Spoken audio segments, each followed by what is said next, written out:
something just wasn't right. So just from being, around a wooded, remote environment like that all my life, I could tell that not only did the scene look abnormal and potentially very dangerous, but there wasn't a bird chirping, there wasn't animal movement, and there should have been. So something told me that a lot of stuff was probably dead or pushed out of that area, and that was kind of eerie. So we just kind of hovered, and here come two cartel gunmen dressed in the camouflage with AK-47s, and then they've also got like their machetes. And one guy is looking around very carefully. He's going and checking his plants. He's like fixing water lines that are irrigating these plants. He's doing a little bit of digging and kind of, taking care of his crop. While the other guy in the back is very situationally aware and kind of looking behind him, looking in front of him, looking at left and right, looking up the canyon, and just kind of at a tactical awareness, what we would call, what we would do on our team on a tactical level. This is the Tom Rowland Podcast. Fascinating stories to amaze, encourage, and inspire you in fishing, fitness, and the outdoors. And we're brought to you by Black Rifle Coffee. I started this podcast as a way to connect with my friends, people that I admire and respect, and you. It has been a learning journey that's made me a better person, a better fisherman, a better father, and a better athlete. I'm so happy that you're on this journey with me, and I'd love to hear from you with show suggestions, guest suggestions, or questions. The best way to get a hold of me is through text. You can text 305-930-7346 for the fastest response, but if you prefer to email, you can send that to podcast@saltwaterexperience.com. That's a dedicated email address just for the show. If you like this show, you can show your support by posting about it on social media and tagging me. Text the link to a couple of friends that may also enjoy it, and subscribe and leave a 5-star review if you feel like I've earned it. The website is tomrowlandpodcast.com, and that is where everything lives. All past shows, you can go and listen to any show. You can look up all the different shows that we've done, both the How To Tuesdays, the full links, and the physical Fridays. They all live on tomrowlandpodcast.com. And the social media is Tom_Rowland, ROWLAND, on Instagram, or you can go to our big account, Saltwater_experience. I hope to hear from you soon. So now, let's get on to today's show. This is John Norris, and you're listening to the Tom Rowland Podcast. John, welcome back, man. How are you? I'm great, brother. Good to see you again. I know. How you doing? Good to see you. I'm doing fantastic. I got your book here, your new book, Hidden War, 2nd edition, and this book is awesome, man. It really is eye-opening because we had the first podcast, and if you hadn't heard the first podcast with John, it was incredibly interesting about, John, you're a game warden, and well, just tell us how you ended up fighting the drug cartels in mostly in California at first, and that'll lead us to your first book and then this one. But we did a previous podcast where we went through this first book, so I don't want to go through the first one too much. But anyway, give us a little update on how this whole thing started and how a game warden ends up basically with a bunch of special operations warriors out there fighting the drug cartel. Yeah, Tom, it wasn't, really in a game plan. It wasn't something we could have predicted because when I started my career, and I'm going to date myself a little bit, I started back in 1992, went to Napa Valley College up in the Napa wine country here in the West Coast from the Silicon Valley, and, hunted, hiked, cattle ranched, all of these foothills, kind of in the hub of the Mediterranean belt of California. And, when I met a game warden, it was like, I want to do what you do. I want to go check guys that are, taking over limits of fish. And, you and I are both diehard anglers, so we know how important that is, or undersized fish or gill netting, guys spotlighting deer at night, not tagging deer, poaching deer out of season, all those hook and bullet cases and traditional game warden crimes that are very important to stop. That's what I envisioned doing. And that's what I did, about the first 10 to 15 years of my career, and loved every second of it. What we didn't realize at the time was even when I started my career, finished the academy up at Napa Valley College in 92, got sent down to Southern California, Riverside County, the Inland Empire. And we didn't talk a lot about this on the first discussion we had, but I was doing all that traditional stuff that I just mentioned. I was getting into some very aggressive, felony gang members and stuff from the LA basin, coming over to Riverside County and spotlighting everything. If it crawled, it falled. If it flew, it died, gill net and fish. We saw some crazy traditional wildlife crimes. But at that time, and I wasn't really involved in this yet, the drug cartels out of Mexico had come across the border and infiltrated some of our national forests, like the Cleveland National Forest, Tanaha Canyon, these areas that were, my big national forest that was in Riverside County. There's a surprising amount of public land in Southern California that people just don't realize being from out of the state. I mean, between LA, Orange County, San Diego County, Riverside, San Bernardino, you have hundreds of thousands, if not millions of acres of national land. And these cartels were embedded deep in these national parks. And they were growing, massive plots of black market cannabis. I mean, we're talking 10, 15, even 20,000 plant farms.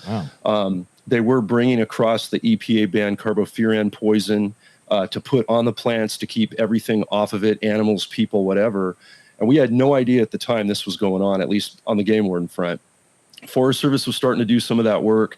I was starting to work some Forest Service LEOs, law enforcement officers down there, and special agents that, you make friends with and you bond with forever, and still work with those guys even in retirement. But this was going on then. And it was so early in my career, game wardens really weren't on the radar to dealing with any of this problem.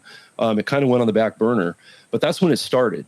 But fast forward to early 2000s, and I've now transferred back up to the Silicon Valley. I'm back in my hometown. I'm the game warden at home, which is really kind of a cool deal. You get to work all those areas you used to recreate, and now you're protecting them, getting behind locked gates, like in Henry Coast State Park, working all the reservoirs for warm water fisheries, doing that. And a good friend of mine that I grew up with that was a fisheries biologist, still is, and was doing his master's thesis on red-legged frog and steelhead trout migrations, and studying an area for about 5 years. And all of a sudden, one of the creeks he's studying is bone dry. And that was really a bad problem because it's bone dry in like April. So all those steelhead have just migrated. They've spawned, they've laid their eggs, and all these fry are hatched out. And now they're just dead. The creek is dry. Those spawning beds are destroyed. Didn't know what was going on. Figured there was some sort of water diversion going on way up at the top of the headwaters in the canyon. And I've seen that a ton. One thing game wardens do traditionally, and we still do, is we deal with what's called streambed alterations, legal and illegal. Like if someone wants to put in a road, or a big construction complex needs to put in a development, how are they going to, very carefully protect the waterway that goes through that area? If they do divert it, they divert it cleanly, and they mitigate for any habitat loss that they're going to have to take if they got to take out riparian habitat, all that fishery cover we see underwater, and the edging effect of different type of habitat and flora and fauna for wildlife. So I figured it was something like that. I figured there was a cattle rancher up top that was diverting water from the creek because he needed more water for his cattle. Very sedate stuff I'd seen 100 times before, right? So we drive up the mountain. I have an unarmed but very savvy outdoor civilian biologist that I've grown up with, being my bird dog. And we get out of the truck. We dive into this really remote canyon, absolutely beautiful and pristine. And we find where the water diversion is. And it's the black visqueen-lined plastic that's basically capturing all of the water in a headwater pool, and then water lines coming out of it. Well, I've never seen a diversion like that. That did not compute for anything we would traditionally see on a streambed alteration. So we did what we had to do. We very tactically and carefully crept down the creek quietly and followed that water line, and that water hose, that 1-inch water hose, went about 100 yards. And now all of a sudden we have like marijuana plants on both sides of the creek growing on each bank. Wow. As far as the eye could see. There's camouflage tarps, there's things are painted camouflage, everything's like concealed from the air for aerial surveillance or somebody walking into it. Well, that's not your typical water diversion, man. That made no sense. And as we were kind of observing carefully and being quiet, because we just had that kind of that spider sense, the hair standing up on the back of your neck, something just wasn't right. So just from being around a wooded, remote environment like that all my life, I could tell that not only did the scene look abnormal and potentially very dangerous, but there wasn't a bird chirping. There wasn't animal movement, and there should have been. So something told me that a lot of stuff was probably dead or pushed out of that area, and that was kind of eerie. So we just kind of hovered, and here come two cartel gunmen dressed in the camouflage with AK-47s, and then they've also got like their machetes. And one guy is looking around very carefully. He's going and checking his plants. He's like fixing water lines that are irrigating these plants. He's doing a little bit of digging and kind of, taking care of his crop. While the other guy in the back is very situationally aware and kind of looking behind him, looking in front of him, looking at left and right, looking up the canyon, and just kind of at a tactical awareness, what we would do on our team on a tactical level. And that was freaky. Who are these guys? One, they don't look like they belong. They look more like a militia from South America or something, It was crazy. And that was my first visual eye-to-eye contact with an embedded domestic, eco-terrorist threat, the drug cartels out of Mexico. We fortunately did not have contact with them. They did not see us. We stayed hidden because I had an AR-15. My partner was an unarmed civilian. I had no radio contact.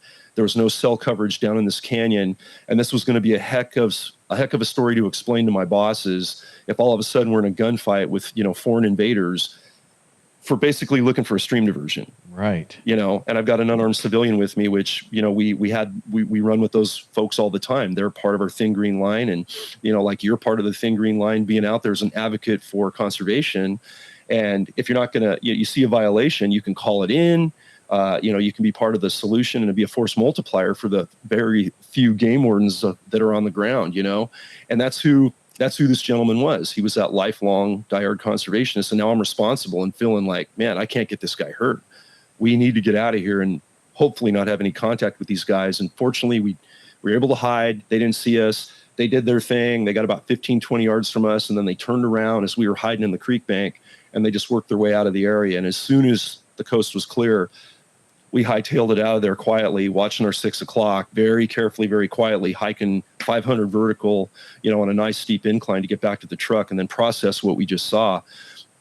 And long story, just a little longer, I knew now we were into something that was way out of my bandwidth, right? I had to get some drug cops, talk to the sheriffs, talk to the drug task force, whatever the case may be.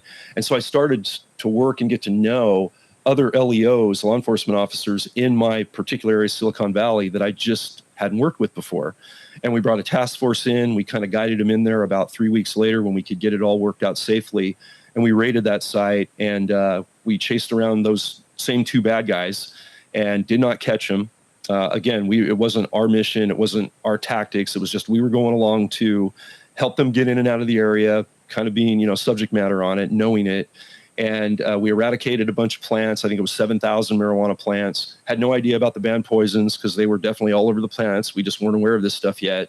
And then it was time to leave. So they called in a Pavehawk, Black Hawk helicopter from Moffett Field from the Counter Drug Task Force from the military unit, the 129th, to come in and hoist us out. So next thing I know, we're hoisted into Blackhawks that day, and, never done that before. That was a, e-ticket ride. So that was cool. But then I realized there was so much more going on to the threat to wildlife and the threat to waterways within California, and I would later learn it was all over the country, than the traditional hook and bullet stuff that game wardens were doing. And when we saw that, we developed some friendships with the sheriff's office that had a really good marijuana eradication team here in the Silicon Valley. And all those guys on that team were snipers. They were, tactical professionals on their SWAT team. We integrated really well. They really liked working with me and my game wardens because, we're just quiet in the woods. We live in the woods, right. And everyone's in shape to hike, those crazy, hard, arduous areas in hot conditions. And they started kind of, picking us by choice. And we were our own little team after that one mission. And then we had that first gunfight a year later on Sierra Azul up above the affluent city of Los Gatos here in Silicon Valley. And my warden partner was shot through both legs by that AK-47 hit, which darn near killed him. And by the good graces, he survived. But that was with those same sheriff's deputies that we would become lifelong brothers with from that incident, and seeing more and more of these environmental crimes. And while my agency wasn't ready to say, okay, we're going to dedicate game wardens to this illegal cannabis trade, especially with organized crime groups, they were all for me working with other agencies and starting to get the intel and the knowledge we would later need to build our own team. And, 11 to 12 years later in 2013, as Hidden War, both editions 1 and 2 go into, that book really chronicles building that team, the leadership role I was put in, getting to work with amazing people, getting to change a scope of what game wardens do completely different. Because we no longer did routine patrol. We would jump back and help patrol officers occasionally, but now we were working without district boundaries. We were working for the chief himself under the special operations umbrella. We could go anywhere in the state. We could work with anybody. We did a lot of outreach and education. That was my job as a team leader. Besides doing missions and coordinating training with the guys, was to kind of do like what we're doing today, tell the story, present to groups that need to know what's going on there. And, 6 gunfights later, and adding a bunch of advanced canines to try to mitigate and eliminate the threat or reduce the number of officer-involved shootings, we realized we had a major domestic threat, probably the most dangerous game wardens have faced. And on top of that, one of the most, if not the most environmentally damaging poaching elements out there because of these banned poisons, because of the amount of water they steal, because of the toxic, Superfund site they leave in these grow sites that threaten endangered fish like the steelhead trout that you're very familiar with, being a trout angler like myself. We have hardly any of those fish left on the West Coast.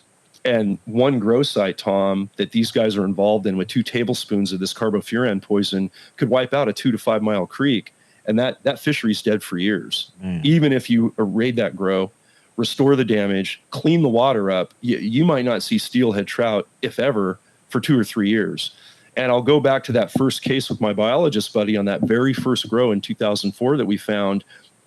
It took 3 years before we saw steelhead and a trout fishery back in that little creek tributary to Coyote Lake down there. And that was not that big of a grow. And, it took us a year to go in and reclimate it and figure out that you had to clean this stuff up. You had to restore the banks. You had to take out the sedimentation, try to eliminate the poisons. And nobody was doing that. And so when we formed up the MET team full time in 2013 through the pilot program, we made it an objective, a mission, a mandate that one of the 3 things we would do besides actively hunt and try to arrest and take these guys out of circulation and then eradicate these poison plants that are going to the black market with all this crap on them that kids are smoking and experimenting with. Recreational medicinal users are using all over the Midwest and East Coast where this stuff's exported to. We had to clean the site up. And, we had to do the ugly, dirty garbage collection job of taking the trash out and taking the waterways back to their original condition and taking out water lines and diversions and eliminate those poisons. And now we're on a track of doing that statewide and actually in other states now as a priority for game wardens. And it's just been the evolution of the profession that I'm not going to say we started it, but we were on the ground. We were really on the ground at the early stages, suddenly trying to legitimize that, hey, it's not a traditional job that every game warden's going to want to do. It's definitely got a danger element. It's definitely, a tough one to do physically and mentally. It's exhausting actually, but I don't think there's any better reward I've had. And I feel very blessed to have made that the second half of my career. And then to expose the problem now in retirement in phase 2 with you today, to really talk about that and the other things the cartels are doing that I'm sure we can get into. Sure. Wow. So many questions when you explain it that way. First question, when you were a game warden in California, you're operating as a state game warden or a federal game warden? Yeah, state of California game warden, but like all state game wardens, and certain states have different authority levels for their game wardens. In California, we're full sworn peace officers. We go to the same police academy level of training. We have to go through the same, it's called Peace Officer Standard and Training post program in California. So everything the California Highway Patrol, the sheriffs, the city police, you name it, we are trained and certified to do all that. And then we go off and do about 7 or 8 weeks of just wildlife crime specific stuff in our academy that make the academy even longer than most police academies. So yeah, we're out there doing everything. So we're making, I've had reckless drivers, drunk drivers. I've had sexual assaults in progress on a backcountry trail that I've stopped, drug deals going down, body dumps. I mean, we've seen it all. And game wardens will have to deal with that, largely because when you get in these remote outdoor areas where a sheriff might not be able to patrol because he or she are hitting call after call after call, kind of in the rural communities and or the cities. Same thing with city cops. So we're doing all of that, but then we're doing the wildlife stuff, and that's our forte, and that's what we're trying to focus on because it just doesn't get enough attention. With that, since we're state certified to do all those jobs, we are also federally deputized with an identification certification from the U.S. Fish and Wildlife Service. So if a federal Fish and Wildlife Service agent is dealing with a poaching case in, say, Kansas, and that guy's coming from California, that poacher, or he's bringing animals back illegally, once it crosses state lines, it's called the Lacey Act and becomes a felony. Okay. And we can intervene and we can actually start investigating that federally, even though it didn't originate in our state. So we're a force multiplier for the federal agents because they're even thinner than we are in numbers, just like all of our conservationists out there, yourself included at the top of that list, are force multipliers for the average game warden on the ground in any state, turning in bad guys, looking for poachers and using that 1-800 turn in a poacher line. That's very interesting information. One of the things that you were just talking about, which made me go to page 220 of your book, was the number of game wardens in the field for the United States in February 2008. Oh yeah, that's in February. That's eye-opening, right? In 2017, what was the most eye-opening is I went straight to Wyoming, one of the biggest states that we have, and in 2008 there were 59 agents. In 2017 there were 80 in the entire state of Wyoming. You go to another state, a sportsman's state, Tennessee had 181, bumped up to 235. You got Montana that actually went down from 101 to 100. Florida, 722 to 853. But surprisingly, North Dakota, 35 to 70. But it's just such a small number of total wardens out there. I mean, some states, Florida has a few more. Why do you think it is that Florida has so many more than they're like 7 times more than most of these other states, at least 7 times more. Texas has 494 to 470. But why do you think it is that Florida has so many? Yeah, Florida, well, to your first point, we don't say we're the thin green line for nothing. We're paper thin. Yeah. I like to say we're anorexic thin. None for me, thanks. I'm stuffed. I'm not eating another bite. I mean, and what we've seen is in that demographic, and that was from the first book from edition 1. Mm-hmm. And we looked at those numbers, and those numbers haven't changed that much. So we left that part in the appendices in the second edition, because we wanted all the original content, the story of the missions, how the team developed, what the national trends are, the dog stories with Canine Phoebe and all that. But we just updated everything to show what's changed and what's not changed. And look at it this way. Think of the population density, the influx of everybody coming into the country now since COVID especially. And book 1 came out right before COVID dropped, right after I operationally retired in 2019. And here we go. And the number of game wardens has either stayed the same in most states, maybe gone down a little bit, or if they've grown less than 5, 10, 20% if you're having a really progressive funding in a particular state. But look at the population and how much we've blown up. And look how many more people have recreated and or committed wildlife crimes in the backcountry on waterways. And I'm going to go down to, and this is kind of a blessing and a curse at the same time. And I don't know that you and I have talked about this a lot, but something that you and I have always shared since I've gotten to know you is how therapeutic the outdoors are for mental health. Yeah.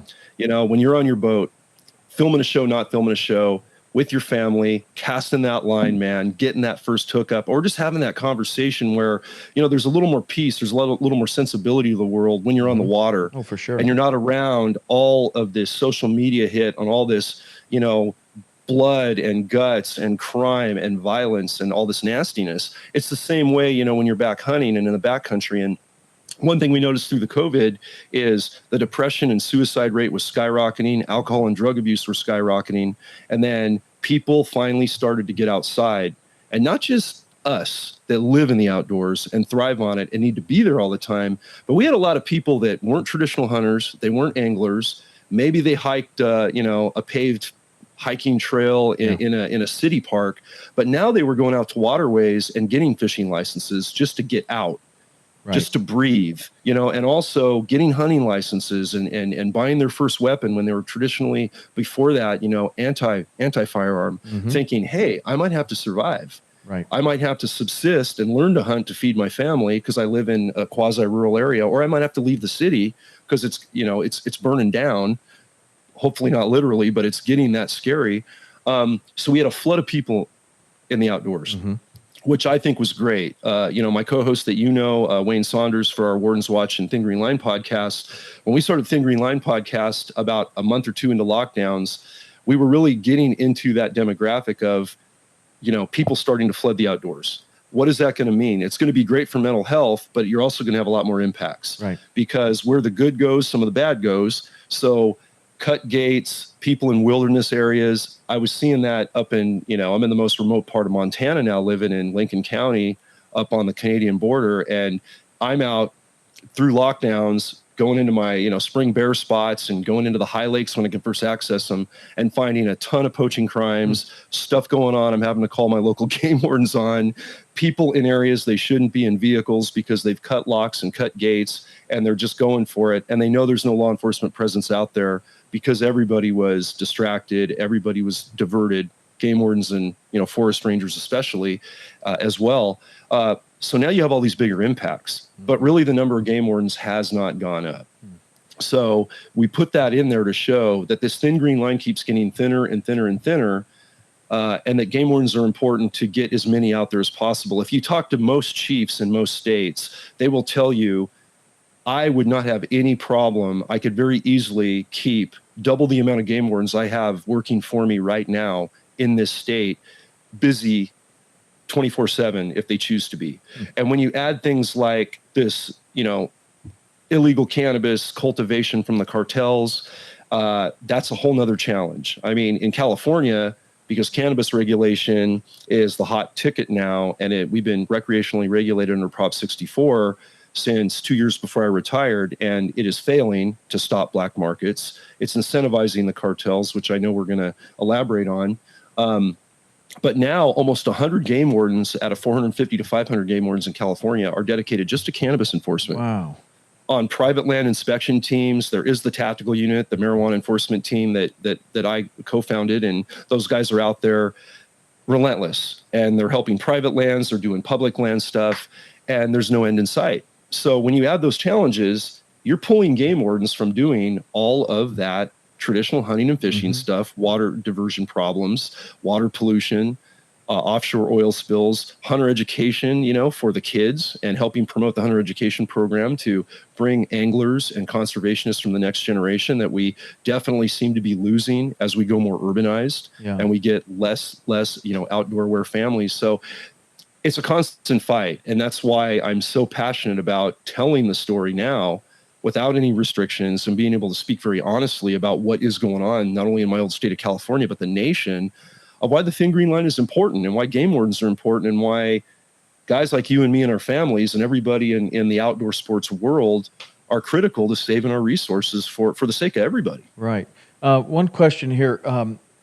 As far as game wardens fighting the cartel and this being a fight that lands in the game warden's jurisdiction, why wouldn't the DEA be part of this? Or maybe they are. I don't know. But I understand that when someone poisons a stream, that's a wildlife violation, or when they kill a bear out of season, or they're killing coyotes, or they're spraying these toxins all over a national park. That's obviously a wildlife violation. But as far as like the drug cartels coming in and being a big part of this, why is it that it's falling towards the game wardens rather than the DEA or any other alcohol, tobacco, firearms, any other organization that might be more equipped, to, I mean, now you're equipped after you've built this whole Right. task force and everything, but at one point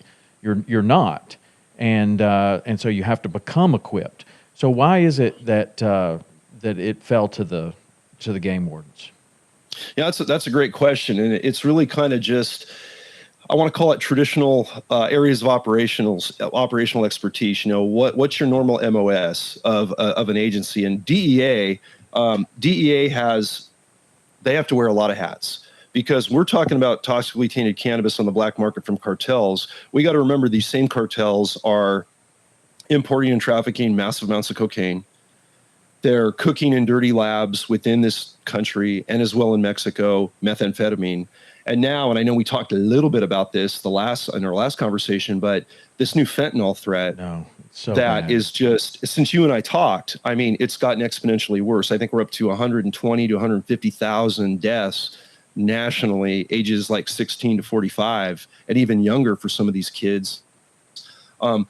Those cartels are doing all that. So DEA, they're kind of like game wardens. They're a very thin line, right? Those agents have so much to do, not only internally in our nation, but they're overseas working operations. So we have always been supported by DEA on the cannabis front. We've been funded by them. They fund every state. They fund counties in every state doing this cartel cannabis, public or private land, based on the production that these state agencies will put out. And DEA has been a great agent. I'm very, very close with especially the Bay Area DEA agents and Southern California agents and that whole infrastructure, because they're very like-minded. And since we're starting to work with us 20 years ago, especially the last 10 years, they've started to see that this is an environmental story that's very critical, not just a public safety, drug erosion within our nation story. But they don't have the guys on the ground or the women on the ground to go in and have raid teams that are just going to do cannabis in the woods. And really, game wardens we've adapted to that. Mm-hmm. We were kind of built for it, given the job we do outdoors anyway. Right. Rural sheriff's teams, rural tactical units as opposed to urban units fit the bill perfectly. We bring a lot of urban SWAT teams in to support us when they can. But all these agencies are so taxed doing all of the other public safety crimes and all of the other drugs that I just mentioned outside of cannabis is the reason you don't see DEA just running marijuana teams massively in the outdoors nationwide. Mm-hmm. They just can't, they don't have the bandwidth for it. Right. They really don't, but they have the funding and they have the, infrastructure to support those local agencies like us, especially on the fish and wildlife environmental front. And quite honestly, we had a good friend of mine is Bill Bodner, and he's basically the SAC, the head shed of the Los Angeles office of the DEA. And he sees the Southwest Arizona, the Texas area, Guam, Hawaii, part of Mexico. And Bill's the kind of guy that goes, man, I get it. This environmental stuff it's total bullshit. And what you guys are doing out there is absolutely important. And I'm going to help share the message. I mean, for them to even, from a federal agency at that level to greenlight him to talk on a podcast for the first time candidly, that was a big step. Mm-hmm. And man, I'm very grateful to those guys because that's where it's going to come from. It's going to come from federal funding and an agency like the DEA at the top of the food chain, right there in Washington to say, hey, this goes beyond just black market cannabis, right? Undercutting a legal market. It's so much deeper than that. Yeah. It's so much deeper. And that's where we're at with that. And they're helping where they can. So from what you're, in your book, you're talking about these grow sites and the chemicals that they're putting all over the land and spraying directly on the marijuana itself just to keep everything off of it. They really don't care. Right. They just want to get a good crop and send it on its way. They don't really seem to care what happens. Just make the money, man. Right. So, yep. In your opinion, like when somebody anywhere in the country that they're in a state where marijuana is not legal and you're buying marijuana, is probably somehow coming from the cartel, I would imagine. Right. That's where most of it is coming. What do you have any kind of idea of what percentage of the black market is cartel versus, I don't know, somebody growing it in their backyard or just some other thing other than the cartel? Would you have any idea, a ballpark percentage? Yeah, it's hard to say a percentage, but I can put it I can kind of put some light on it this way and say in California as an example, and I'm going to use my old home state because California is the weed state of the world, not even just the country. You know, it's one of 6 Mediterranean climates on the globe. It's a great outdoor state for growing good wine grapes, right? Like Napa Valley, we're known for good wine. We're known for good weed. I mean, we just are indoor and outdoor. So since we've regulated under Prop 64 that was supposed to undercut the black market, supposed to push the cartels out, we've seen that black market, and I'm going to say at least 50%, and that's a very conservative estimate of all this black market cannabis is coming from cartels. And the official name for them, because they're not just the Mexican cartels, they're the Asian cartels now. They're gang groups that are working as contractors in Sinaloa, or the Jalisco New Generation cartels as well, in the cannabis trade, transnational criminal organizations, TCOs. And these TCOs that are Mexican-based, but they're also Asian-based too, have found a glitch in our program, and using California Prop 64 as an example, and said, hey, I can go into California, I can go to rural Siskiyou County, I can buy some property dirt cheap, I can put up a bunch of hoop houses, I can grow hundreds of millions of dollars of black market cannabis, I can put all kinds of poisons on it to keep the stuff off because I just want to make money. I don't care about health and human safety. And there is a 1 to 3% chance I'm going to get raided by a cannabis enforcement group that's so overworked and so understaffed right now compared to the number of grows popping up. Because what we did in that state, and we're doing it in all the other states that are regulating near where you're at, the Midwest, I'm thinking about Oklahoma and different states that we're having trouble in, Oregon. They watered all illegal cannabis production and distribution down to a misdemeanor. And so if you grow 7 illegal plants, you know, or 7 over the limit in a regulated state as a mom and pop in your backyard, really sedate, harming nobody, or you grow 7,000, you know, on your private land or in the national forest, it's a misdemeanor. Wow. You're not going to go to jail. You're going to have a raid team on a warrant, raid your farm. They're going to destroy your plants. You're probably not going to be convicted if you have some heinous environmental crime, human trafficking, illegal guns, which is now what we got to look for with these other allied agencies we go in with, because we're not going to get any hard hit on that misdemeanor. So these Asian cells and Mexican cartel cells they're doing hundreds, if not thousands, of illegal grows all over the West Coast, knowing that 10% of them might get raided and they're going to lose their product. But they're going to make $100+ million, and that's a conservative estimate, Tom, no exaggeration, for what doesn't get raided. And I was co-hosting with Jorge Ventura and their producer, Sagnik Basu, a documentary called Narcofornia up in Northern California for the Daily Caller. And I was embedded with them for about a week. We were working with Siskiyou County Sheriff, some of my old partners I worked with operationally, hadn't seen them in 3 years, and now we're back with 5 years of regulation behind us, and we're all on private land. We're not even in outdoor national forest doing those grows. We're going into these rural parts below the pristine Mount Shasta, almost 14,000 feet of glacier water, which is the watershed for that really most remote, pristine part of California left. And I can't tell you how many tens of thousands of illegal grow cartel hoop houses we were finding. We raided 4 that day out of the 15,000 estimated in that county, and it was a literal train wreck.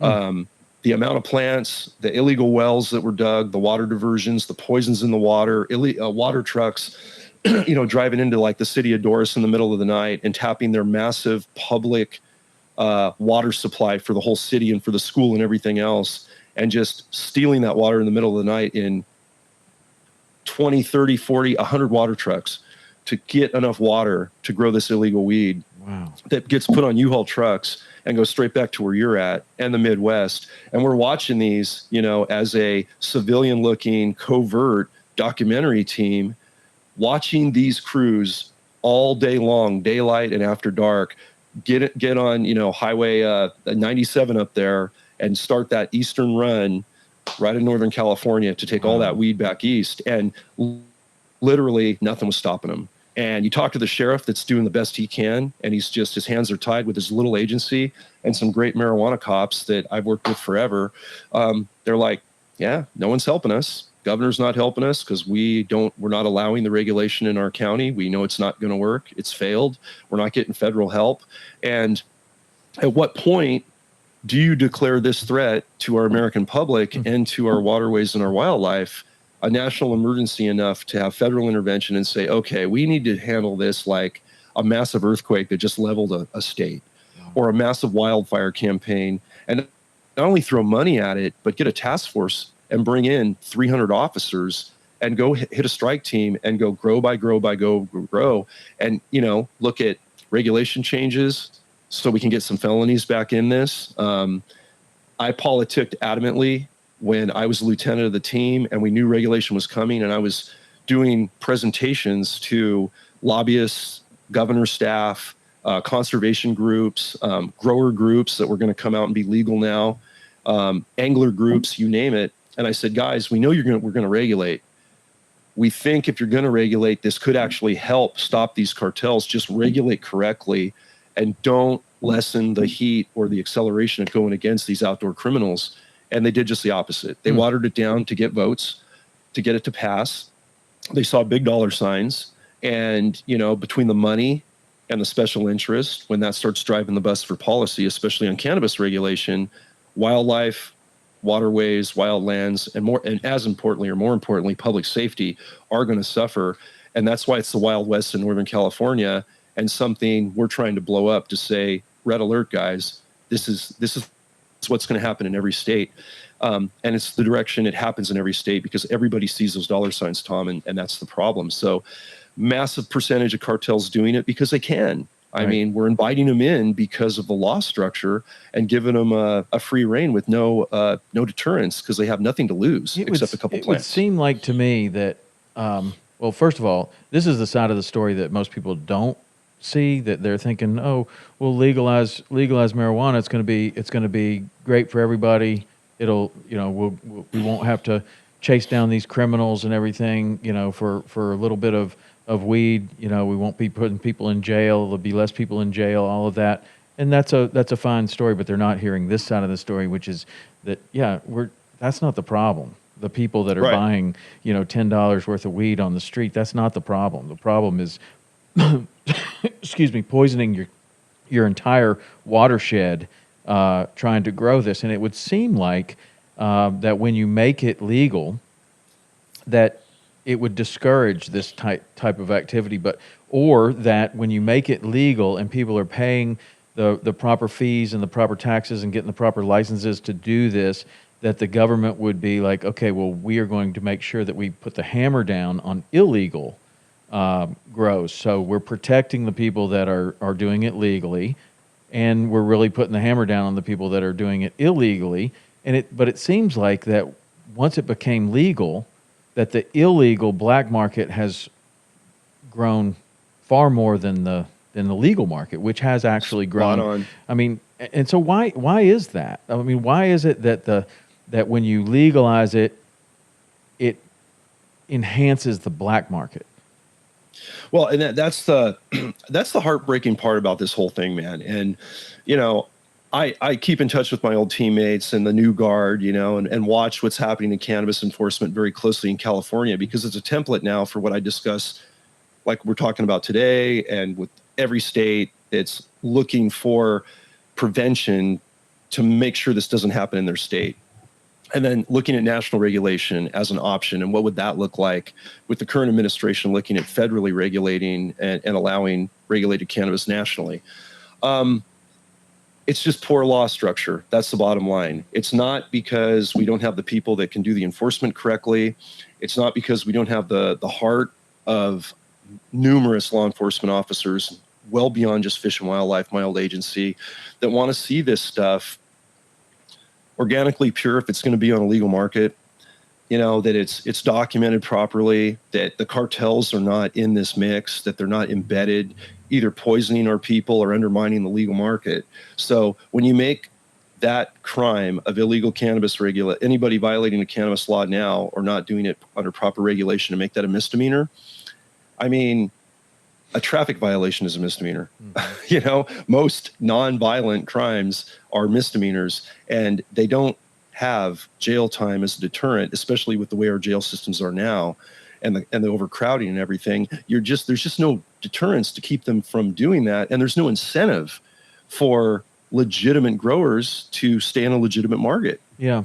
I mean, and I'll take it a step further.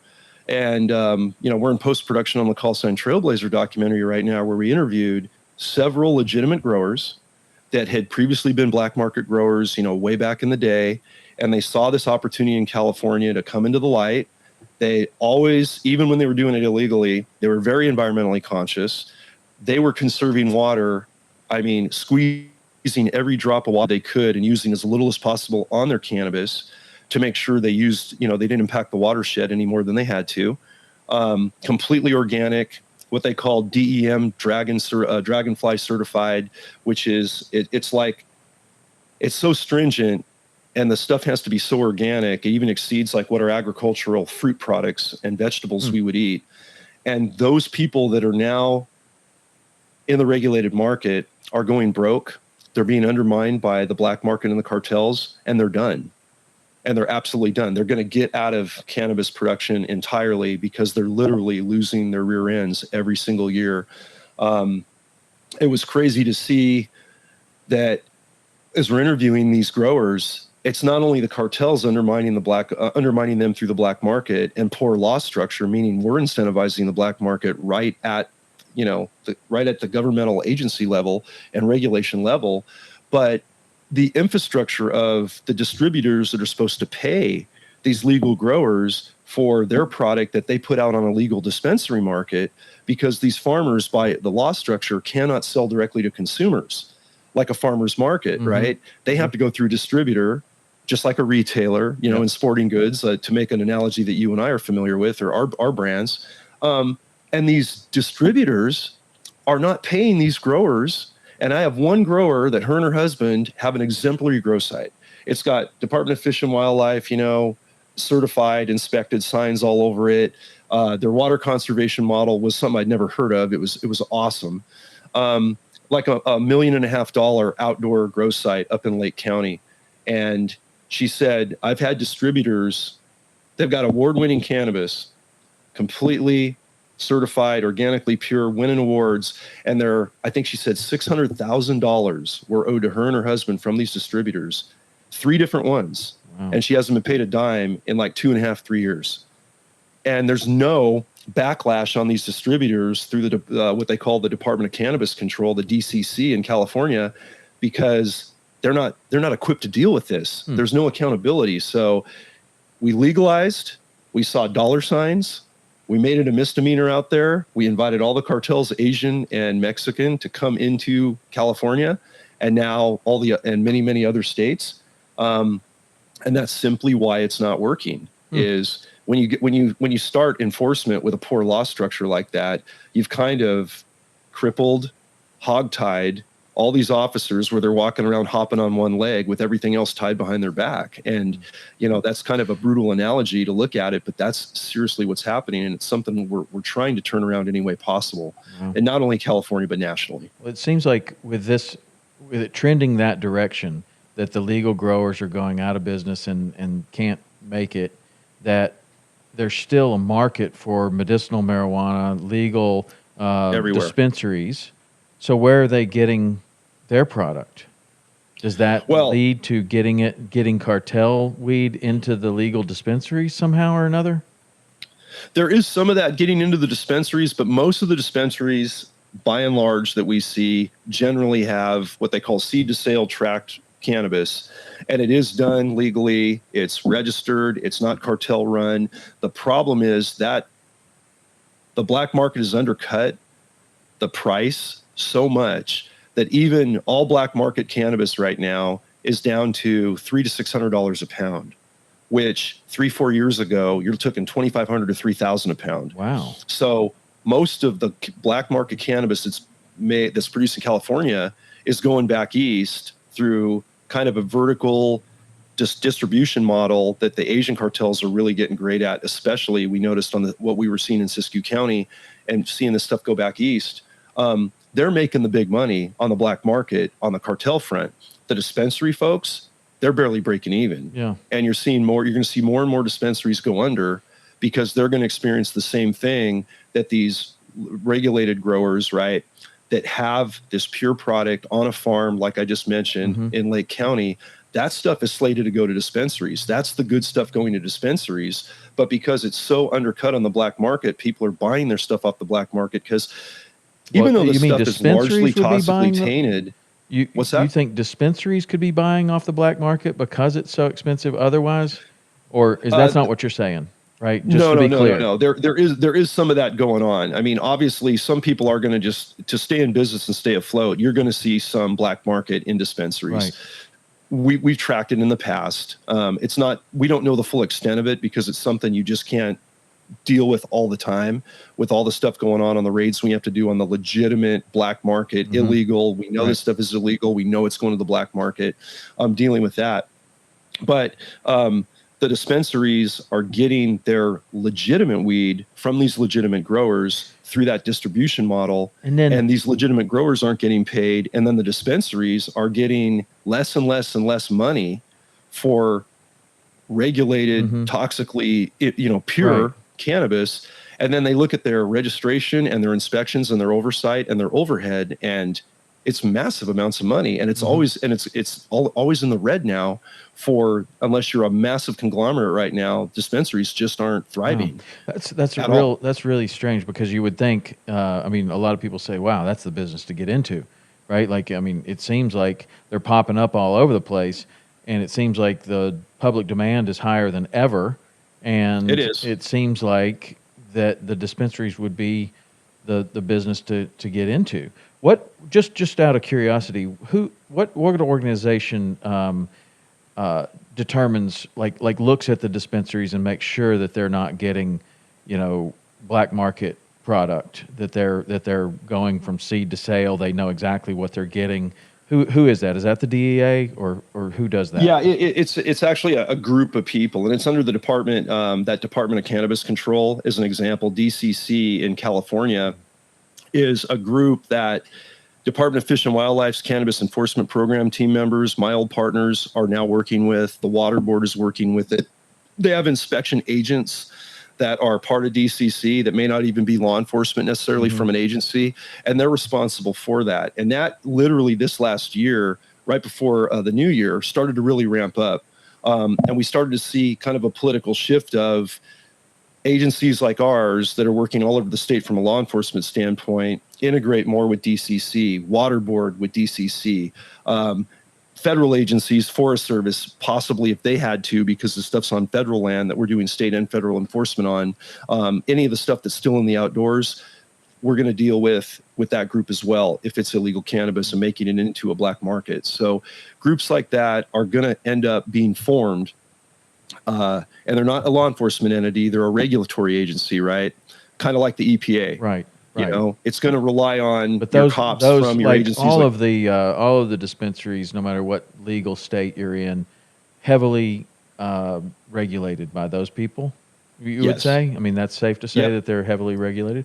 So here's another question before we move on to the fentanyl thing that I want to talk about. So I went to Alaska this summer. We were fishing up there on the Kenai. I followed your trip, man. So awesome. Yeah, we texted a little bit of that. That was amazing. Yeah. I love Alaska. It's an incredible state, and you could just really, it's one of those places where you go there and you're like, this is a lifetime thing. 3 weeks is not enough. A month is not enough. The entire summer is not enough. It's a huge state. But one of the things that I noticed immediately is weed's legal in Alaska, and there are just, you go through these tiny little towns, and there'll be, I don't know, a couple of fishing outfitters, and the river's right there, and there'll be four dispensaries. For a town of 250 people, and there's 4. And it's not like this is a major tourist area. And then you go a little further, and you go through another one, and there's 6 dispensaries in this other little place. I mean, there can't be more than 500 people that are living there. And I just started thinking, this is way too many. I mean, it's like when you go see the mattress stores everywhere. Right. And you're like, what is going on here? There's a mattress firm here. There's another mattress store here. There's a mattress store here. These are 10-year purchases at best. How do these stores stay open. And that's still a big mystery to me, how the mattress places stay open. But when I go up to Alaska and I'm looking at this, and it's like, okay, well, I mean, cannabis is at an all-time high, but is it enough for 5 of these places to stay open here? Like it just seems like it's skewed way too many. And maybe they'll go out of business. I don't know. Maybe they won't. But when you see something like that, and you just see one after another in a state that's legal, is a perfectly legal business, but there just seems like an inordinate amount of businesses that they couldn't possibly be thriving. What is going on there?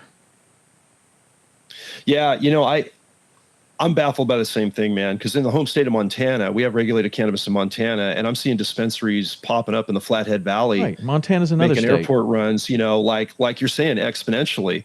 And what's interesting is in the couple dispensaries that are in my little hometown, right there in Lincoln County, they're not thriving from what I'm seeing. They're not thriving. They're weird hours. You're seeing some very interesting things, and I'm seeing that in other states as well, and all throughout California. And I know California for sure, working with a lot of those dispensary people doing it by the numbers, they're going out of business because the black market bottom line is cutting them out.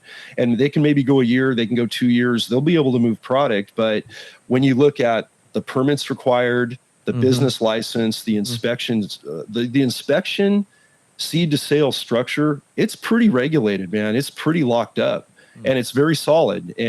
But it takes a lot of money to get into the trade because you got to buy into all that, you know, and you got to have all those permits. And I think in California, the last I heard, it was 8 to 10 permits from different agencies, Fish and Wildlife being one of them, mild agency, to do an outdoor grow, to get your green light before you can go ahead and produce legal cannabis that's going to go to a distributor. And you're telling me that 5 different people in this little town have gone through all of that to set up shop right next to one another? It just doesn't make any sense to me. Like it just doesn't. I mean, you see that there's 2 fly shops in the town, right? And they're barely making it, even though it's a world-class destination. But they're barely making it because it's a world-class destination for 100 days, right? But there's barely enough business for 2 people, 2 fly shops. But there's 5 weed shops, or 6 weed shops, or 7 weed shops. It's like, wow. That is it just is baffling. Yeah, to me. it baffles me, and I just kind of sit back and I watch to see if you were to go to Alaska next year, would all 5 of those shops be in that little town of 500? Or if you were there to go the year after that, would it be a different dispensary in place of the old dispensary because someone wanted to try? Right. And I can't say for sure, but I can only work off of California examples because we've been at it the longest with the biggest weed state, and so many people that started out, they're gone now. I mean, I'm going to say maybe 10% of all of these people that were going to regulate in Humboldt County at first that pulled out of it. They saw the permit fees, they saw the overhead, and they weren't stupid. They know how the black market works because a lot of them came from the black market, and they saw that misdemeanor clause for outdoor or private land illegal growing, and they went, I'm making more money this. I don't have to deal with all this regulation. Exactly, if I get caught, brother. I don't have to deal with the misdemeanor. regulations. And once I register to certify to get my permits, I'm now on the radar of an agency that knows I'm a grower. Right. So now they're going to know where my place is. I'm not in a cash business under the table, pay no taxes anymore. Sometimes to the tune of millions of dollars of cash. I'm just living off of under the, in the underworld. Now they're going, hey man, I got to file taxes. I'm on the radar. I'm getting 1099, a W-2 or whatever the case may be. There's been some really good movies that I've come across too. I think that Murder Mountain, which is all about Humboldt. Murder Mountain was crazy. It was done County, really well. Exactly where you're talking about. And I think in that movie they go and visit some people that are trying to go legal. And they just go through all the different things that you're saying. It's like, look, man, they're making it really hard, really hard. Yeah, they are. And again, like I said, it's kind of like when you put the cart in front of the horse, man. And if we had just regulated a different way, you'd see these dispensaries really doing well. They'd be able to make enough money that they could thrive and be a legitimate business. And I've always said, it doesn't matter where you sit on the pro-weed, anti-weed spectrum, conservative, liberal, whatever. 45 to 50 plus Americans are cannabis consumers any given day, and that grows and ebbs and flows. That they're going to get their cannabis legally or illegally. It's not going to stop the consumption. So why aren't we making sure that those folks are not getting poison products, that they're not, being complicit in an incentivized black market and supporting a black market that they don't even want to support? I mean, I've talked to so many different cannabis growers. I've talked to, ex-guerrilla growers that were out there doing trespass grows on forest land and, like literally competing with the cartels. And those guys said, hey, look, man, we never want to hurt anybody. We just wanted to make money. We like the weed trade. And now it's gotten really crazy, and the cartels are really dangerous, and they're kind of running the forest. They're running the private lands now, and there's no incentive and there's no money in it anymore. So the people that should be growing this stuff for a healthy market are pulling out. And all of the people that don't give a rat's ass about you, me, the health of our kids, the safety of our public, and they're not even, legally here, are now running the show to, and I'm not talking a $1 million industry, I'm talking $1 billion industry. Mm-hmm. The black market weed trade right now is up in the $20+ billion range.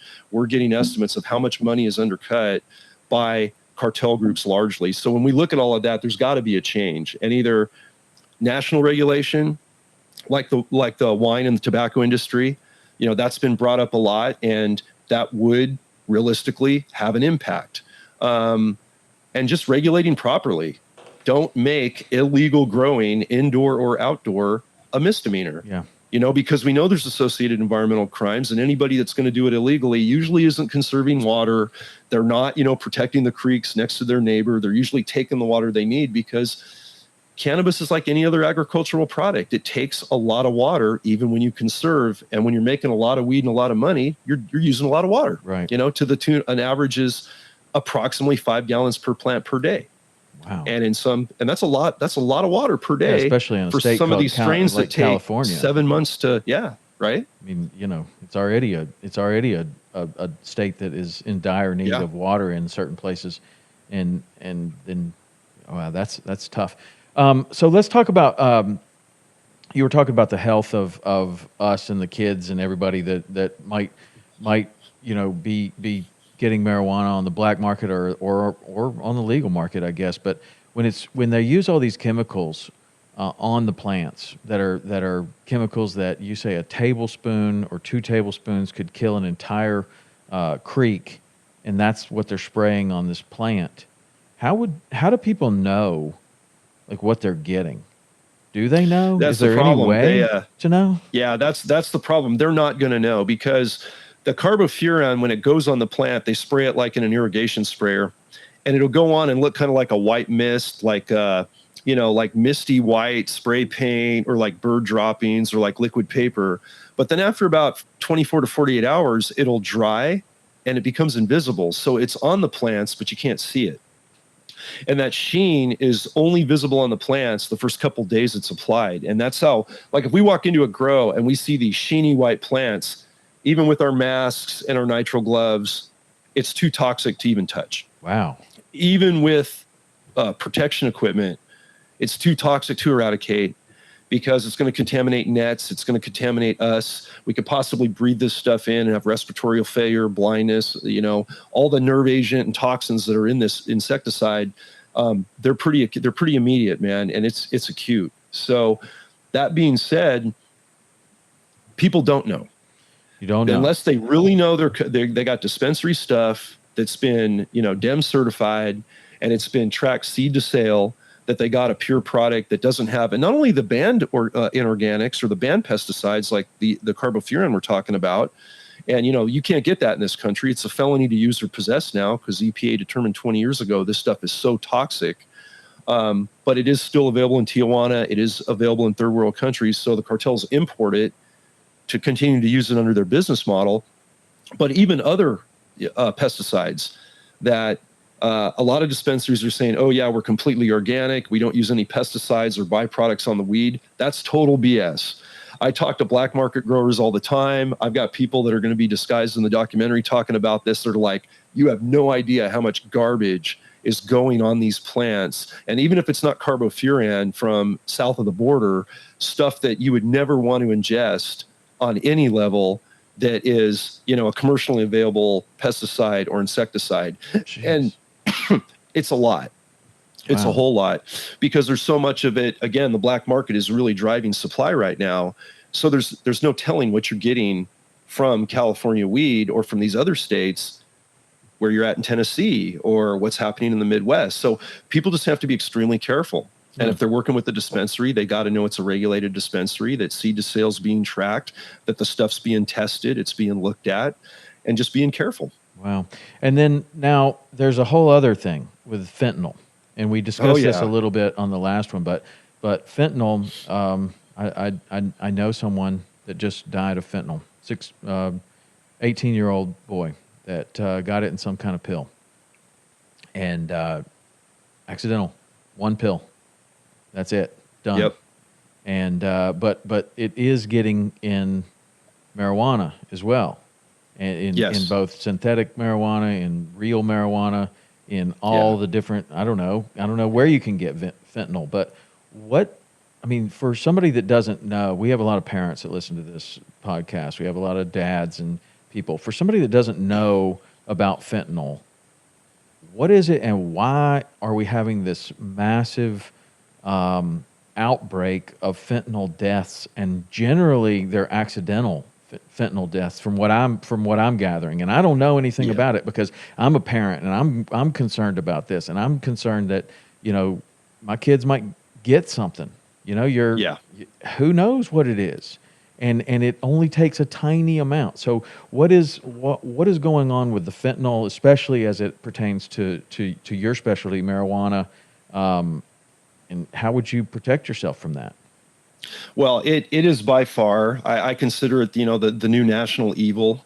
I think it's one of the most sinister and heinous things the cartels have kind of found the market for.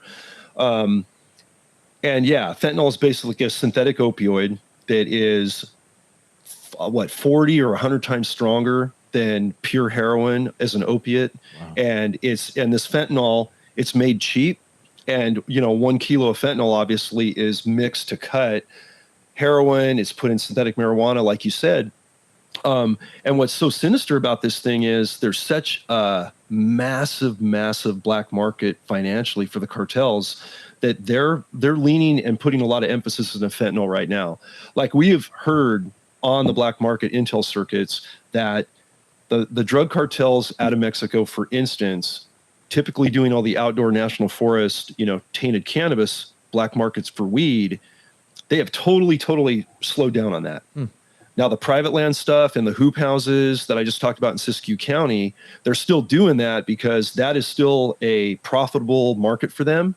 Because even with the black market being undercut and the market being saturated, they're still making an adequate amount of money to continue that activity. But it is fractions compared to the money they're making off dirty lab fentanyl. When that stuff is cut down, and these pills, Tom, you've probably seen, these are made in dirty labs in Mexico. I'm hearing they're made in dirty labs now by the cartels in America, and they are made to look like a prescription opioid, like an Oxycontin or any prescribed, painkiller for a surgery recovery, whatever, labeled in prescription bottles. And the things that's just absolutely disgusting is the new fentanyl pills are colored like candy, and they're made to look like the color of Skittles, where you got this rainbow of colors of these little pills, and kids are giving these to their friends, or they're getting them from illegitimate sources, and they're passing them around at parties. Or, you mentioned having a youngster that that died from fentanyl, and I have a good friend whose daughter died right here in the affluent Bay Area about 3 months ago. And this young lady was valedictorian. She was accepted to some tier 1 colleges. She was a volleyball athlete. She was a musician. She was a beautiful young human being, an epitome of the all-American girl. Mm-hmm. And she had a really, it was a knee injury from volleyball injury. And she got one of these pills from a friend, who knows where it came from, and said, hey, this is a painkiller. It'll help you in recovery. She took that pill. She went in to do her homework in her room that night after being with her friends that day. And then she didn't wake up because of the candy look and because so many young people are using them and because they look like they're coming from a legitimate doctor's prescription bottle, they seem very safe. Yeah. And yet, every third pill in these bottles, as an example, you're going to fall asleep and you're done. You're just going to have that toxic shutdown and you're done. Why is that? Like, that's a big mystery to me. Like you say, every third pill or wherever these people are getting these pills from, obviously somebody else has taken them and they seem fine, and then they give somebody one of these pills and it kills them. So why is it so inconsistent, do you think, with the strength of these or the amount of fentanyl in some of the pills versus others? Yeah, it's basically dirty labs. I mean, when you look at pharmaceutical level opioids and synthetic fentanyl, that's pretty structured, right? You don't hear of somebody getting a prescription after surgery out of a legitimate pharmacy and having a fentanyl overdose while they're recovering from like a hip replacement, right? Right. But these dirty labs are so inconsistent and they're doing it so ad hoc. They have the chemists and they have their system kind of down pretty solid. But what you end up starting to find is the doses aren't always perfect, right? And fentanyl is so powerful, as you and I have discussed before, that just that nano amount that goes over what one pill should have is instantly fatal. And that's why every pill in one bottle isn't necessarily going to be fatal, we're finding out, but a good percentage or some of those pills in that bottle randomly are going to be a death sentence. Wow. And if kids are passing these around because they got them from whatever source, maybe their parents even got them, on a dirty market, who knows? But the bottom line is whatever's in that bottle, unless you know the origin of it and you didn't fill a prescription yourself from a legitimate pharmacy, it could be a death sentence. And that is not an exaggeration. And the education is just starting to backlash now, where we're seeing this on Instagram feeds. We're seeing Senator Dan Crenshaw is doing a lot on it. Down on the southern, the Texas border with Mexico, we're starting to see the fentanyl crisis come up. I know I'm, thumping that message and you're bringing it up, and I'm grateful for you doing that because we need to. That's definitely going to contribute to a lot more American deaths. It's going to continue to grow because this stuff looks so innocent and safe, the candy version. And the thing we got to remember is, don't just think about the fentanyl crisis suddenly being the hot button item. What we just talked about, all this black market cannabis that's been going on for 25 years in America from these cartels, same guys, Tom, same group. Think of it as you and me have our brands and, you have a television program for conservation. You're an angler. Maybe you support a particular brand for fishing rod. For me, it's blades, firearms, whatever, all that. We have so many things we're doing for conservation. On the other side, on the dark side, these cartels have so many things in their business model that make them a ton of money and erode us from within. And it's black market cannabis with the taintedness, right? It's fentanyl, it's methamphetamine, human trafficking. The money in human trafficking right now is off the hook. The child sex trafficking, these are all the same groups. So we're fighting at the environmental fight, but we're actually impacting and hopefully putting a dent on people that are making fentanyl and killing our kids, are making methamphetamine. And we need to look at this as not one crisis, but one common enemy contributing to all of the problems, and handle it as a national emergency. And basically what Senator Dan Crenshaw said, and I love this, he said, we need to declare a war domestically on the cartel threat to our country, to our children, to our citizens, to our wildlife, to our environment and everything, and really look inward. And I know under the current administration that's not happening, and I'll stay out of the political, realm right now as much as I can.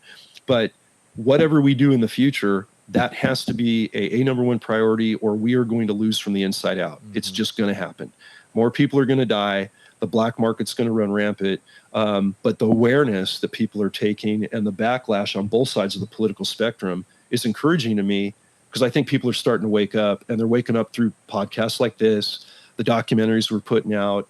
Maria Van Zeller is doing an amazing job with her Trafficked series, 3 seasons deep on Nat Geo and Hulu.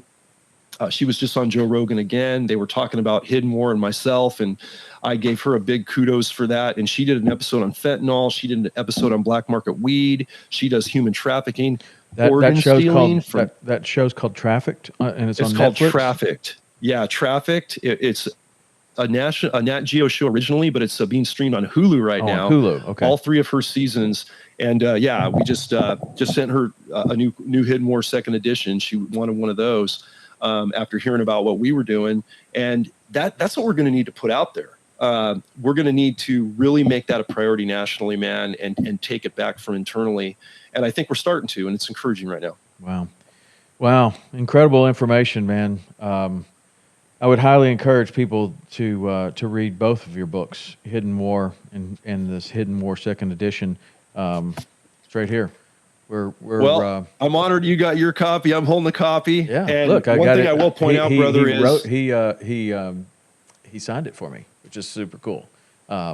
Yeah, thank you. I appreciate that, and I've enjoyed both the books. It's really eye opening. I mean, incredibly eye opening to see this, because this is the side of the story that most people are not hearing. Like, it's one thing to think about, and it's funny. Well, it's not funny, but a lot of the people that are advocates for weed are kind of hippie kind of people that are friendly to animals and are so concerned about organic produce going into their body, and yet this might be what they're getting. They might be supporting this complete disregard for wildlife, for water, for fish, for the pesticides and everything else that's on this product. And it just seems so nice, and it's such an image that has been painted upon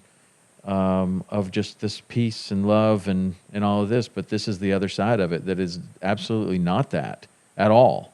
It's exactly the opposite of dirty and toxic and damaging to the environment and to wildlife. And if people had any idea that could possibly be what they're supporting or could possibly be what's happening, I don't think that they would be so sympathetic to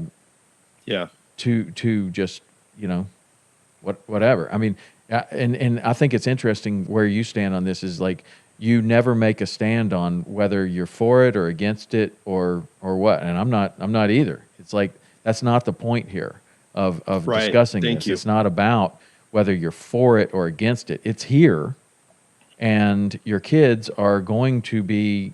It will be around your kids. It will be around you. And how do you make a choice? How do you make a decision? How do you, or even just to understand what it is that you could possibly be getting? And and now when we're talking about fentanyl, I've heard that people are getting fentanyl in weed. Is that possible? Is that the case? I don't know. I mean, how do they do that? Yeah. And how would you know? Is there a test? Yeah. And are we even looking for that? But, it's a lot of dark issues that we're talking about here that affect all of us, in this great country. And for you and me, it's really near and dear because of our love for wildlife and waterways and conservation. But ultimately, it comes down to the most important thing is keeping our public safe and keeping our kids safe. Mm-hmm. And the positive I've seen in this whole journey that's really encouraging to me is, and we talk about this Hidden War, and I talk about it in the second edition, especially of what have we learned from COVID lockdowns and, flooded borders. I've seen a lot of unity come out of all this, train wreck that we've experienced from both the grower side and the conservative side, the liberal side. Everybody is in agreement that I talk to. And you're right. You said it best, brother. This isn't about being for or against cannabis. It's really not even cannabis is just like a catalyst. It's just one product of many products that these guys are using to destroy us from within. And that's all it is. And we have we're all on the same wavelength. We all agree, regardless of where we sit politically, and we all unify on, we want our country safe. We want our kids safe. We want waterways to enjoy. We want to see wildlife. We want to see fish. And we don't want to be looking over our shoulder for any reason in the woods or at home or at parties or whatever. So this is something that's an American issue. Mm-hmm. And it doesn't matter where you sit politically. And I can't say how cool it's been to be embraced by the legitimate cannabis industry. And they see us as their advocates, as their warriors. And then are conservationists, same way, which is really our bread and butter collectively, you and I. And I think there's never been a more important time for this before it gets worse, because like I talk about in the second edition, especially, a lot happened since book 1 was published in 2019. The world shut down shortly after that. And the administration changed, and the cartel availability and influx into this country pretty much got simple. There wasn't even a road bump to get into this country and wreak havoc. And now we're talking about in the updates how bad it's gotten, but how we can correct it. And I just thank you for bringing it up and talking with me about it. And, yeah, man. Well, I love it. I love it that brother. It means a lot. Pretty much anything I can get behind is when there's a solution attached to it. And that's very interesting. So awesome, man. This was fantastic. And then I also have to give you a little plug, because after the last one, you were nice enough to send me one of your knives. Which is the Trailblazers, man, dude, that is the best knife I've ever had, and I know that's how you planned it. You said it was always the knife. It was the knife that you built, a knife that you always wanted to carry, and that thing has gone with me everywhere, including all my elk hunts. I put it right in my bino case, and I have it with me everywhere. But it's really a great knife. So that is a V knife, a V knives. Yeah, this is, first of all, I got to say, Tom, I really appreciate you carrying it. I'm glad it's working for you. I figured in our world you'd like it, but that's a real honor, man, that you're making it your go-to. How does somebody find it? Because I know I posted it when I first got it, and a couple of people hit me up right away, and they were looking for it. But tell us about that. How do you find that knife? Yeah, it's the folding blade. I got OD green handle. We got serrated, non-serrated, as you know, and it's V Knives, VNIVES, and the V Knives company that I'm merged with. Mike Bellecamp's CEO and founder, my partner, and we have a line of fixed blades coming out. We have a whole line of thin green line Trailblazer signature things, but the folder is our best seller. We can't keep them in stock. We're almost out of a second run of stock right now, so grab them. Yeah, because we're going into a third run. The other thing we're doing is, and we're doing thin blue line. Oh yeah, for our cops, and those are going to land any day. And I have back orders for those, and the thin red line for firefighters. But it's the same blade, like you're used to using. So if you can get them off the website. If you want to get them with a signed copy of a book and a personalized blade box and a kit, I do discount. And I do personalized packages. Just hit me up through my website, or hit me up through a direct message on Instagram, John Norris, JOHNNORES, or through the website email, which is trailblazer413 at Yahoo, while they're here.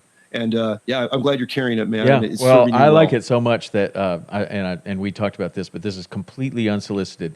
My son's getting married, and he was like, I need a good gift to give all my groomsmen, and we decided on your knife. So we're gonna do that, and it's gonna be really, really cool. I mean, it's gonna be the kind of thing. I mean, when you give a groomsman's gift, it's the kind of thing that you want someone to carry with them for their entire life. Like we want you to remember this for your entire life, and so it has to be a product that's of the quality that you can keep it for your entire life. And there really aren't, I mean, outside of, firearms or something like that, there really aren't that many things that you can keep for your entire life. You're just going to wear them out. But I don't think you're going to wear this out. It's incredible. But John, thanks so much for being on the podcast today. I really appreciate it. It certainly won't be the last time. I really enjoyed talking with you. We didn't even get to your endurance events. You're legit. And I want you to go and check out my new friend, Greg McHale, when you're going at that SCI convention. He's also super legit, and you'll be impressed with him. But what was it that you just did? You did, was it Ironman? Yeah, I did 2 long course Ironmans, triathlons, one in Zurich, Switzerland, and one close to home in Coeur d'Alene. And the last big endurance event I did, and it was the last time I could do it because it's not real good for me to be in Mexico anymore. But the year we started the pilot program and went operational July of 2013, in June of that year, I soloed the Baja 500 on an ATV. Nice. And was the first to solo the Baja 500 successfully and make the finish line by the deadline as a solo rider without relay riders. And that was just a personal thing because I love to race. I've been in that Baja realm for a lot of years. We've had an Ironman racing team down there since '06. But there's an orphanage down there, Tom, that we started supporting when we started racing in '06, El Oasis. And whenever we go and do an Ironman event like that, people flood support. So that race was for our children. And they got soccer uniforms. They got a farm started. They got another building built. They got the tuition for their offsite school they go to every day. And that's really what it was about. And so that was my, I think a very outside of the box thing from the typical athletics you and I do. Yeah. Well, it's always good when you can raise money or do something, I mean, it just adds a little extra element. And then you're definitely not going to quit. Yeah, and then I got a bunch of kids, relying on me. Yeah. So and we support that on the website too. But yeah, we do had a lot of quite a few endurance challenges, and they've been really fun. And they've always been about outdoor exposure. Mm-hmm. I'm one of these guys that I don't really do gyms. I'm either doing long lap swims if I'm in a pool here in California, or I'm trail running, in the backcountry and doing calisthenics on a trail somewhere, or I'm running a machine. It's just. Yeah. The fresh air is so inspiring for me. If I have to get in a hotel gym, I will. I'll kind of grind through it. But, and I see your post, man, where you're out doing I just go to the relays, like a little drill camp with your family, and you guys are on the edge of a nice river, or you're on the edge of a waterway, doing calisthenics. And anywhere. That's the way to work out. I don't do the gyms, man. I mean, occasionally a CrossFit gym, I like to go and visit those, and usually they have the big garage doors open or whatever, and that's nice. But typically it's entirely outside, and if I go to a hotel, it's straight to the parking lot and to the stairwell. Yeah. I feel you. I got to be outside. But anyway, all right, we'll do this again, man, and I really appreciate it. And you go find his book, Hidden War, 2nd edition, and you can get that anywhere books are sold. Is that correct? Or we're doing it through Amazon. Okay. And we're doing personalized copies through me. So we sold out of them a week ago, and they were unavailable on Amazon. And my publisher, Gun Digest Caribou Recoil, did a second printing of the 2nd edition rapidly, and they just landed in Amazon again like 2 days ago. So you can buy it on Amazon, and you can buy it from me directly, and the Audible is up as well. Oh, good. Audible. Awesome. Okay. Well, that's it for today. Thanks, and brother. We'll be back next week with another awesome guest, just like John. All right. See you.